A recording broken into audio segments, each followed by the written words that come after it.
Hey guys, welcome back my YouTube channel क्रैकेट पे आपका स्वागत है। तो आज हम लोग डिस्कस करने वाले हैं करंट अफेयर्स के कुछ महत्वपूर्ण क्वेश्चन, जो कि करंट अफेयर्स से आपकी 29 जुलाई से कब आपका क्वेश्चन रहेगा। पहला ये, यानी कि हाल ही में भारत ने $1 मिलियन की सहायता किस देश को प्रदान की है।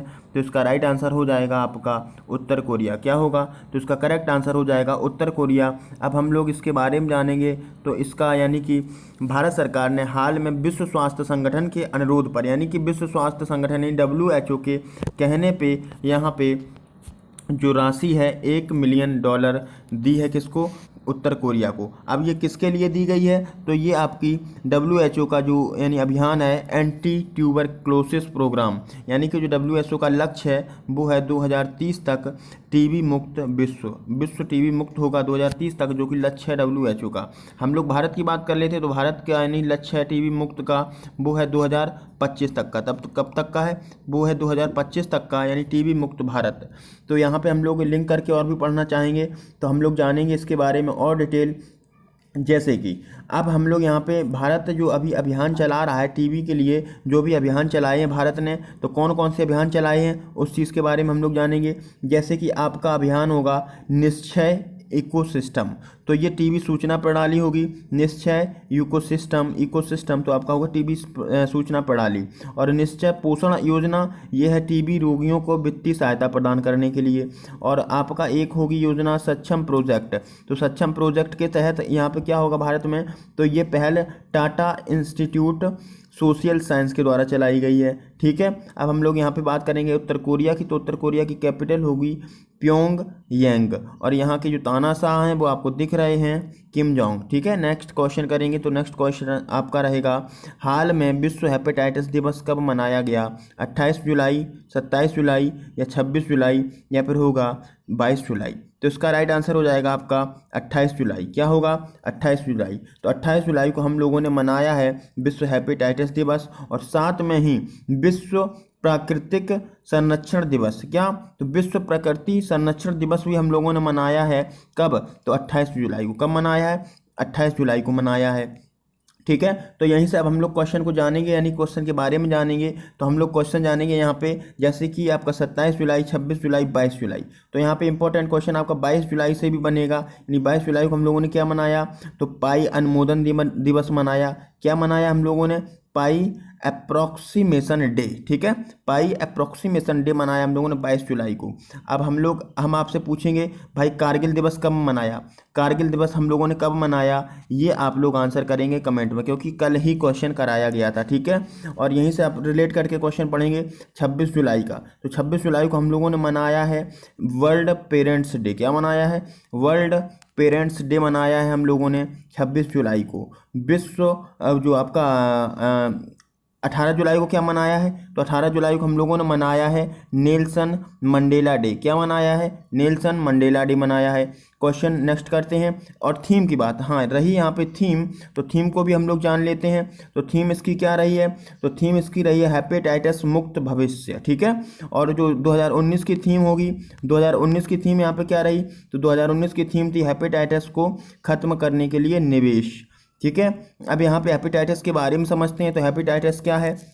हेपेटाइटिस आपका यानी कि यकृत संबंधी रोग है। क्या है? तो ये यकृत संबंधी रोग है, जो कि 5 प्रकार का होता है। वायरस कितने प्रकार का होता है, यानी हेपेटाइटिस कितने प्रकार का होता है? ABCD और E, 5 प्रकार का होता है हेपेटाइटिस। और हेपेटाइटिस का जो शब्द है ये कहाँ से आया है? ये आपका ग्रीक भाषा का शब्द है। कहाँ का है? तो ग्रीक भाषा का शब्द है। और सबसे पहले हेपेटाइटिस दिवस मनाया था हम लोगों ने 10 यानी 2010 में। कब मनाया था? तो 2010 में सबसे पहले मनाया गया था। अब ये 2010 को क्यों मनाया गया और 28 जुलाई को क्यों मनाया जाता है? तो इसका राइट आंसर क्या होगा? तो यानी कि हम लोग ने क्यों मनाया? तो प्रोफेसर बरूच ब्लूमबर्ग के जन्म पे मनाया जाता है, जन्मदिन के उपलक्ष्य में मनाया जाता है आपका। और इन्होंने हेपेटाइटिस वायरस की खोज की थी, इसलिए हम लोग मनाते हैं 28 जुलाई को। ठीक है। और कब से मनाया? तो 2010 से मनाना स्टार्ट किया है। हेपेटाइटिस शब्द ये कहाँ का है? तो ये ग्रीक भाषा का शब्द है हेपेटाइटिस, जो कि हैपार नामक से बनता है। कैसे? हैपार से बनता है। हैपार मतलब होता है यकृत, और आइटस माने होता है सूजन। तो हेपेटाइटिस यानी यकृत में सूजन संबंधी जो बीमारी होती है वो होती है आपकी हेपेटाइटिस। ठीक है। क्लियर है। अगला क्वेश्चन हम लोग देखते हैं। तो अगला क्वेश्चन आपका रहेगा ये, यानी कि हाल में निधन हुई महिला कुमकुम जो एक प्रसिद्ध थी, तो ये कौन थी? तो ये थी आपकी एक अभिनेत्री। कौन थी? तो बॉलीवुड अभिनेत्री थी आपकी कौन? तो कुमकुम। कुमकुम के बारे में जान लेते हैं। तो कुमकुम का जन्म कब हुआ था? जन्म हुआ था 22 अप्रैल को। कब हुआ था? 22 अप्रैल को 1934 में। 1934 में। ये बॉलीवुड के साथ साथ भोजपुरी में भी इन्होंने काम किया है, अभिनय किया है। जैसे कि इनकी मूवी के बारे में आपको हम बताएं तो मदर इंडिया यानी कि 1957 में आई थी। और इनकी कोहिनूर मूवी आई थी, कोहिनूर, तो वो आई थी 1960 में। और आया था नया दौर, एक मूवी का नाम था नया दौर।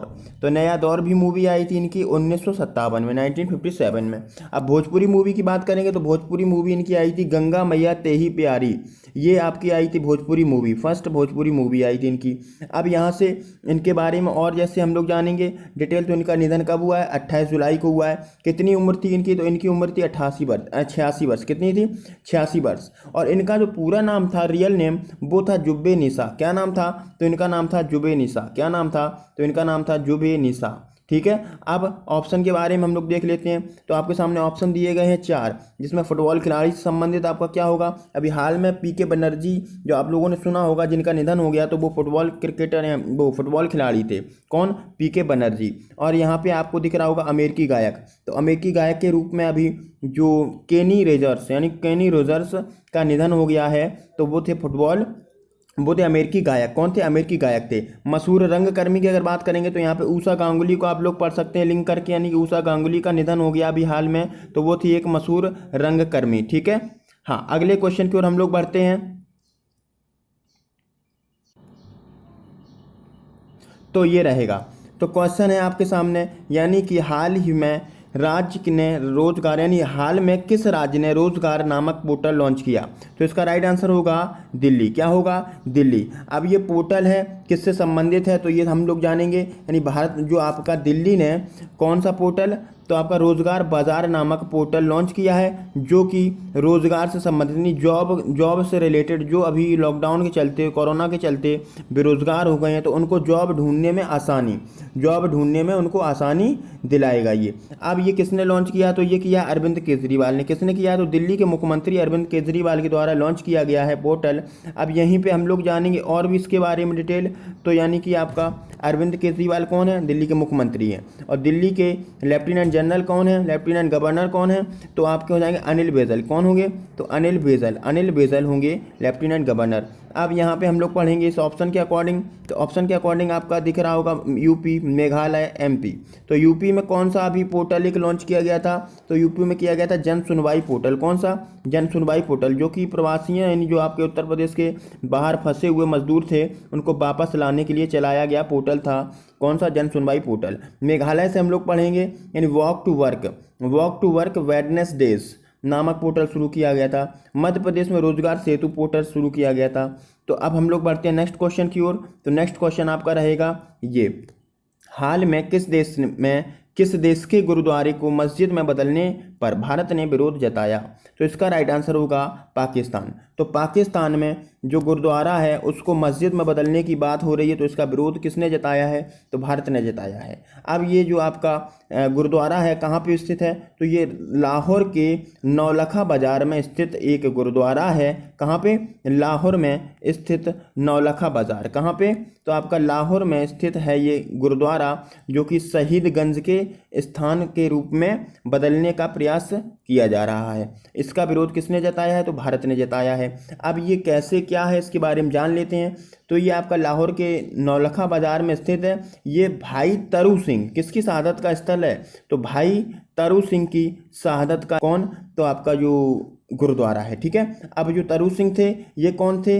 ये आपके, यानी कि इन्होंने जो बलिदान दिया था 1745 में, इन्होंने बलिदान दिया था इसी स्थान पे। और ये देश के लिए अच्छी भूमिका इनकी रही है, और इन्होंने देश के लिए बलिदान दिया है। जिनका जन्म 6 अक्टूबर 1720 में हुआ था। कब? 6 अक्टूबर 1720 में हुआ था। इनकी जो मृत्यु हुई थी तो 1 जुलाई 1745 में हुई थी। कब? 1 जुलाई 1745। ठीक है। पाकिस्तान की कैपिटल के बारे में बात करेंगे तो कैपिटल हो जाएगी इस्लामाबाद। क्या होगी? इस्लामाबाद। पीएम यहाँ के हो जाएंगे इमरान खान। कौन होंगे? इमरान खान। प्रेसिडेंट आरिफ अलवी हो जाएंगे, आरिफ अलवी। और फर्स्ट प्रधानमंत्री पाकिस्तान के कौन थे? तो थे लियाकत अली खान। कौन थे? लियाकत अली खान। बढ़ते हैं नेक्स्ट क्वेश्चन की ओर। तो क्वेश्चन आएगा, हाल में किसने BIS केयर नामक ऐप लॉन्च किया? तो इसका राइट आंसर होगा भारतीय मानक ब्यूरो। कौन? तो भारतीय मानक ब्यूरो। अब इसको किसने लॉन्च किया है? तो इसको लॉन्च किया है रामविलास पासवान ने। किसने किया है? तो रामविलास पासवान ने इसको लॉन्च किया है, जो कि उपभोक्ता मामलों के मंत्री हैं रामविलास पासवान। अब ये आपका ब्यूरो ऑफ इंडियन स्टैंडर्ड यानी कि BIS फुल फॉर्म होगा ब्यूरो ऑफ इंडियन स्टैंडर्ड, जो आपको दिख रहा होगा ब्यूरो ऑफ, साइड में दिख रहा होगा कॉर्नर में नीचे साइड में, BIS का फुल फॉर्म है ब्यूरो ऑफ इंडियन स्टैंडर्ड। अब ये होता क्या है? तो ये आपका भारतीय मानक ब्यूरो हॉलमार्क है, जो कि बहुमूल्य वस्तुओं पे या धातुओं पे मोहर लगाता है, यानी उसकी गुणवत्ता की पहचान करता है, यानी प्लेटिनम हो गया, गोल्डन हो गया, सिल्वर आदि। ठीक है, तो हम लोग इसके बारे में हेडक्वार्टर के बारे में जानेंगे। तो इसका हेडक्वार्टर कहाँ पे है? तो इसका हेडक्वार्टर है दिल्ली में। कहाँ पे है? तो इसका हेडक्वार्टर है दिल्ली में। और भारतीय मानक ब्यूरो की स्थापना हुई थी 1986 में। कब हुई थी? तो 1986 में हुई थी। और हेडक्वार्टर इसका होगा कहाँ पे? तो होगा न्यू दिल्ली में। ठीक है, अगले क्वेश्चन की ओर हम लोग बढ़ते हैं। तो अगला क्वेश्चन आपका रहेगा ये, तो इसको हम लोग जानेंगे, हाल में किस राज्य ने निःशुल्क मास्क वितरण सेवा शुरू की? तो निःशुल्क मास्क वितरण सेवा शुरू की है किसने? तो तमिलनाडु ने। किसने की है? तमिलनाडु ने। अब यहाँ पे क्या है तो उसके बारे में हम, हाँ तो ये रहा तो आपके सामने, यानी कि जो तमिलनाडु के मुख्यमंत्री हैं एड़ापड्डी के पलानी स्वामी ने निःशुल्क फेस मास्क को वितरण करने की योजना का शुभारंभ किया है, जिसमें हर व्यक्ति को 2 मास्क दिए जाएंगे। कितने? 2 मास्क प्रोवाइड किए जाएंगे, जो कि रीयूजेबल मास्क होंगे। कैसे होंगे? रीयूजेबल मास्क होंगे। जो सबसे पहले इन्होंने 5 मास्क सचिवालय में बांटे हैं। कहाँ पे? तो अपने सचिवालय में बांटे हैं 5 मास्क। और टोटल मास्क की अगर हम लोग बात करें तो टोटल मास्क अभी जो पहले चरण में जो मुहैया कराए जाएंगे वो 69 लाख परिवारों को। कितने परिवारों को? 69 लाख परिवारों को मुहैया कराए जाएंगे फ्री में। और मास्क जो है, मास्क राशन की दुकानों पे मिलेगा। कहाँ पे? राशन की दुकानों में मिलेगा। ये रीयूजेबल मास्क होंगे। और पहले चरण में जो लागत आएगी वो होगी 30.7 करोड़। कितनी? 30.7 करोड़ होगी पहली लागत, यानी पहली जो मास्क बनाने में जो लागत है वो होगी लागत। और पहले चरण में कितने बांटे जाएंगे? तो 4.4 करोड़। कितने? 4.4 करोड़ मास्क बांटे जाएंगे। ठीक है, अब हम लोग बढ़ते हैं नेक्स्ट। तो उससे पहले हम लोग जान लेते हैं तमिलनाडु के बारे में। तो तमिलनाडु की कैपिटल क्या होगी? कैपिटल होगी चेन्नई। और यहाँ के मुख्यमंत्री हैं के पलानी स्वामी।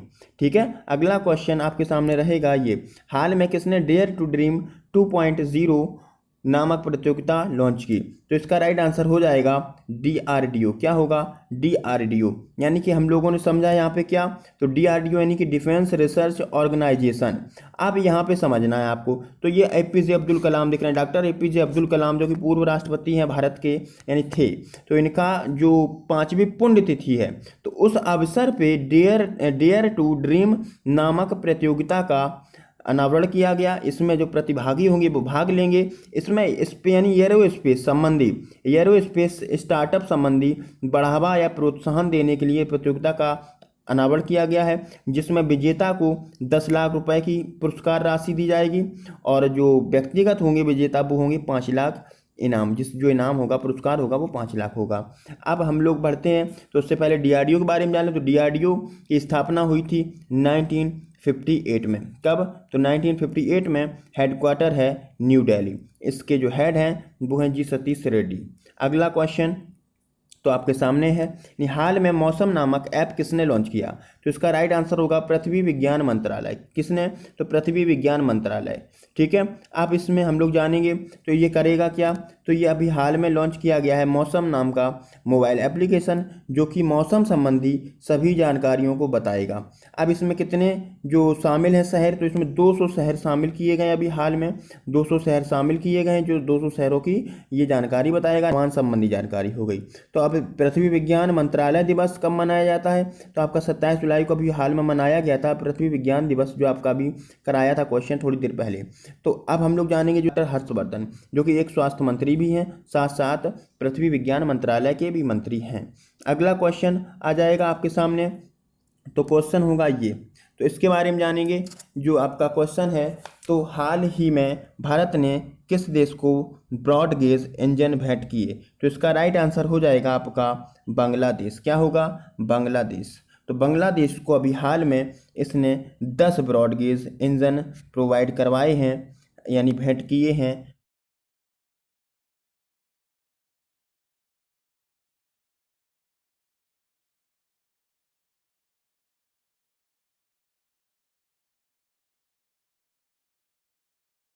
लोगों को आई होप आप लोगों को वीडियो अच्छा लगा होगा। तो वीडियो अगर अच्छा लगा है आप लोगों को, तो प्लीज़ इसको सब्सक्राइब करिए चैनल को, और शेयर जितना हो सके उतना शेयर करने की कोशिश करें। ठीक है, चलते हैं, बाय बाय, थैंक यू, धन्यवाद।